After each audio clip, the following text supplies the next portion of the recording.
Hello everyone, welcome to P O.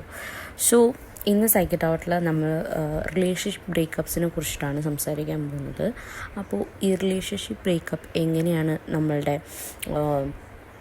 Daily ലൈഫിനായിക്കോട്ടെ, നമ്മുടെ physical ഹെൽത്തിനായിക്കോട്ടെ, mental ഹെൽത്തിനായിക്കോട്ടെ എങ്ങനെയാണ് അത് ബാധിക്കുക, അതിനെങ്ങനെയൊക്കെ നമുക്ക് ഓവർകം ചെയ്യാം, അതിനെക്കുറിച്ചാണ് ഇന്ന് ഇതിലൂടെ പറയുന്നത്. ഓക്കെ, അപ്പോൾ ഈ ബ്രേക്കപ്പ് എന്നുള്ള സിറ്റുവേഷനെ ഹാൻഡിൽ ചെയ്യാൻ പറ്റാണ്ടാവുമ്പോൾ, അല്ലെങ്കിൽ അതിനെ ഫേസ് ചെയ്യാൻ പറ്റാണ്ടാവുമ്പോൾ ഓട്ടോമാറ്റിക്കലി നമ്മൾ പലതരത്തിലുള്ള ഫീലിങ്സ് അവിടെ ഡെവലപ്പ് ചെയ്യാൻ തുടങ്ങും. അതിപ്പോൾ പലതരത്തിലാണ്. അതിപ്പോൾ ഒരാളിൽ തന്നെ പലതരത്തിലുള്ള ഫീലിങ്സും കാണാൻ പറ്റും. ചിലപ്പോൾ ഒരാളിൽ 2-3 ഫീലിങ്സ് ഉണ്ടാവുള്ളൂ. അപ്പോൾ അതൊക്കെ ഡിഫറെൻ്റ് ആണ്. ഇനിയിപ്പോൾ ഈ ഫീലിങ്സ് എന്ന് പറയുന്നത് ഗ്രീഫ്, അല്ലെങ്കിൽ ആൻസൈറ്റി, ഡിപ്രഷൻ, അങ്ങനത്തെ പലതരത്തിലുണ്ട്. ഇനി ഫിസിക്കൽ സിംറ്റംസിലേക്ക് വരുമ്പോൾ നമുക്ക് ബ്രേക്കപ്സ് വരുമ്പോൾ ഫുഡ് കഴിക്കാതിരിക്കുക, അല്ലെങ്കിൽ എക്സസീവായിട്ട് ഫുഡ് കഴിക്കാൻ തുടങ്ങുക, അങ്ങനത്തെ ചേഞ്ചസ് ഒക്കെ ഉണ്ടാകുമ്പോഴാണ് ഈ അപ്പിറ്റേറ്റ് ചേഞ്ച് ഉണ്ടാകുന്നത്. പിന്നെ അതുപോലെ ഇൻസോമിനിയ, നമ്മൾ തീരെ ഉറക്കം ഇല്ലാതാവുക, ഉറങ്ങാൻ പറ്റാതാവുക, കണ്ണടച്ച് കിടന്നിട്ട് ഉറക്കം വരാതിരിക്കുക, അങ്ങനത്തെ ഒരു സിറ്റുവേഷനാണ് ഇൻസോമിനിയ എന്നൊക്കെ പറയുന്ന സൈക്കോളജിക്കലായിട്ടുള്ള ഡിഫിക്കൽട്ടീസ്. അതുപോലെ തന്നെ ഈ ബ്രേക്കപ്സിന് നമ്മളുടെ റേഞ്ച് ഓഫ് ഇമോഷൻസിനെയും ട്രിഗർ ചെയ്യാനായിട്ട് സാധിക്കും.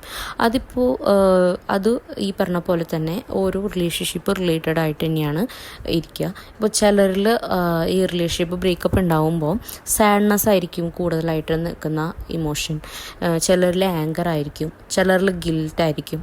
അതെല്ലാം ഡിഫറെൻ്റ് ആയിരിക്കും in related to that case.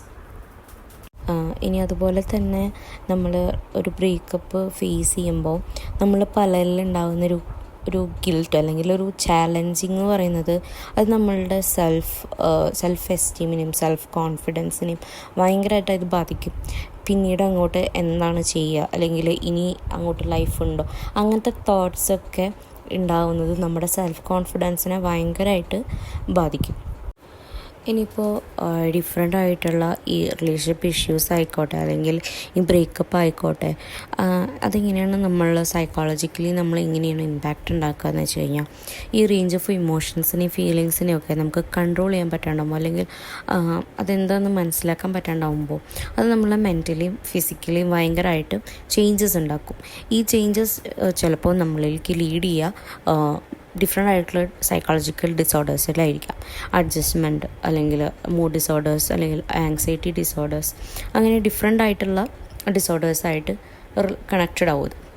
ഇനി പറയണത് എങ്ങനെയൊക്കെ നമ്മൾക്ക് ഈ റിലേഷൻഷിപ്പ് ഇഷ്യൂസ് വരുമ്പോൾ നമ്മളുണ്ടാവുന്ന ഈ ചേഞ്ചസിനെയൊക്കെ നമുക്ക് എങ്ങനെ റിക്കവർ ചെയ്യാം, അല്ലെങ്കിൽ എങ്ങനെ കോപ്പി ചെയ്യാം എന്നുള്ളതാണ് ഇനി പറയുന്നത്.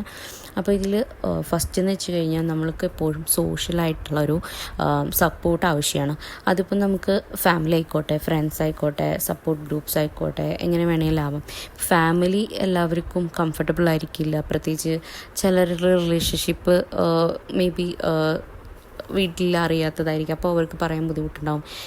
അങ്ങനെയൊക്കെ ഉണ്ടെങ്കിൽ കൂടുതലായിട്ടും ഫ്രണ്ട്സിന്, ഇനിയിപ്പോൾ ഫ്രണ്ട്സിൽ തന്നെ ട്രസ്റ്റ് ഇഷ്യൂസ് കാര്യങ്ങളുണ്ടെങ്കിൽ നിങ്ങൾക്ക് കംഫർട്ടബിൾ ആയുള്ള ഏതെങ്കിലും ഒരു വ്യക്തിയോടെങ്കിലും അത് തുറന്നു പറയാനായിട്ട് ട്രൈ ചെയ്യുക. പിന്നെയെന്ന് വെച്ച് കഴിഞ്ഞാൽ നിങ്ങളുടെ സെൽഫ് കെയർ, അതായത് നിങ്ങൾക്കിപ്പോൾ എക്സസൈസും മൈൻഡ്ഫുൾനെസ്സും എല്ലാവരും ചെയ്യുന്ന ഒരു കാര്യമല്ല, പക്ഷേ നിങ്ങൾക്ക് ചെയ്യാൻ പറ്റുന്ന ഒരു കാര്യം എന്ന് വെച്ചാൽ നിങ്ങളുടെ ഹോബീസ്, അത് നിങ്ങൾ ട്രൈ ചെയ്യുക. അതെന്തിനാണെന്ന് വെച്ച് കഴിഞ്ഞാൽ നിങ്ങളുടെ സെൽഫിനെ എൻഗേജ് ചെയ്ത് വെക്കാനാണ്. നെഗറ്റീവ് തോട്ട്സ് വരുന്നുണ്ടെങ്കിൽ അതിനെല്ലാം ഒന്ന് മാറ്റിവിടാൻ വേണ്ടിയിട്ടാണ് ഈ ഹോബീസെങ്കിലും ട്രൈ ചെയ്യാനായിട്ട് പറയുന്നത്.